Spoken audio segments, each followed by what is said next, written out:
बड़ी खबर यह है कि अमेरिकी राष्ट्रपति डोनाल्ड ट्रंप ने इस बात का दावा कर दिया है कि उन्होंने 8 युद्धों को सुलझाया है और अब ईरान की बारी है। ट्रंप ने यह भी कहा कि ईरानी नेता भी बातचीत चाहते हैं, लेकिन वो कहने से डर रहे हैं। ट्रंप ने आशंका जताई ईरानी नेताओं को डर है कहीं वहां के लोग ही यानी कि ईरान के लोग ही उन्हें मार ना दे। एक बार फिर से डोनाल्ड ट्रंप अपना युद्ध वाला राग अलापते हुए यहाँ पर नजर आए। उन्होंने साफ तौर पर कहा, एक दावा कर दिया कि अब तक मैंने 8 युद्ध सुलझाए हैं और अब ईरान की बारी है।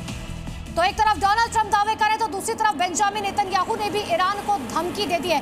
एक बड़ी धमकी नेतन्याहू की तरफ से दी गई और कहा गया हमारा अभियान अभी जारी है। डील की खबरें एक तरफ चल रही है और दूसरी तरफ नेतन्याहू कह रहे हैं कि देखिए अभियान जारी है और जारी रहेगा, हमारा ऑपरेशन रुका नहीं है, ये कहा गया नेतन्याहू की तरफ से। तो एक तरफ डोनाल्ड ट्रंप कह रहे हैं कि देखिए डील हो सकती है, तो दूसरी तरफ नेतन्याहू का यह दावा कि हमारा अभियान अब भी जारी है। और एक बार फिर से रुक कर लेते हैं मेन स्टूडियो का, जहां मेरी सहयोगी लवीना मौजूद है। बिल्कुल अनुपमा, तेज टिकू सर से इस पर सवाल लेते हैं। टिकू सर, आप ये जरा समझाइएगा, इजराइल के साथ मिलकर अमेरिका ने इस युद्ध को शुरू किया, अब वो कह रहे हैं कि युद्ध खत्म करवा देंगे। इससे पहले 8 युद्ध खत्म करवा चुके हैं, फिर से ट्रंप को ये पीस प्राइज चाहिए क्या? नहीं, उनको तो नोबेल प्राइज भी नहीं मिला, कोई और प्राइज नहीं मिलेगा। पर उसी होड़ में दिख रहे हैं ये हाँ बिल्कुल, ये तो बिल्कुल मतलब ये तो इररिलेवेंट स्टेटमेंट है, इसका कोई मतलब नहीं है। वो अपनी मागा जो उसकी बेस है उसको एड्रेस कर रहे हैं, दुनिया को एड्रेस नहीं कर रहे हैं। और हमें ये भी सोचना चाहिए ये युद्ध कहाँ ख़त्म करिए, तो उन्होंने शुरू किया,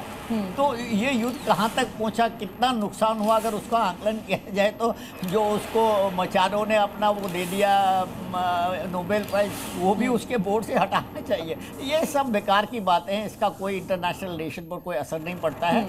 लेकिन एक बहुत ज़रूरी बात मैं आपसे कहना चाहता हूँ, वो ये है क्या ये जो हो रहा है क्या ये पॉसिबल है कि अमेरिका इस युद्ध से हट जाए और सिर्फ इजराइल ये युद्ध लड़ेगा? इसकी बहुत बड़ी संभावना है। हो सकता है क्योंकि नवंबर में इलेक्शन आने वाले हैं उनके, और सेनेट और कांग्रेस का वो कंट्रोल अगर उनसे छूट गया तो बहुत मुश्किल में पड़ेंगे।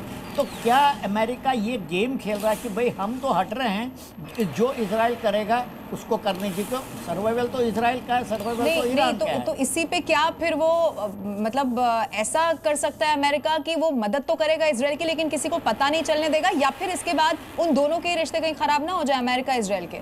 नहीं, ऐसा नहीं होगा। जो भी होगा वो इजराइल को ऑन बोर्ड लेकर किया जाएगा। ऐसा नहीं है कि बिकॉज देखिए इजराइल को माना जाता है अमेरिका का सबसे बड़ा एक एयरक्राफ्ट कैरियर है मिडिल ईस्ट के अंदर। Israel will be on board, America will be on board, लेकिन करेगा मुझे लगता है सिर्फ इजराइल। अमेरिका इससे हट जाता है। ये मेरा एक थोड़ा ऐसा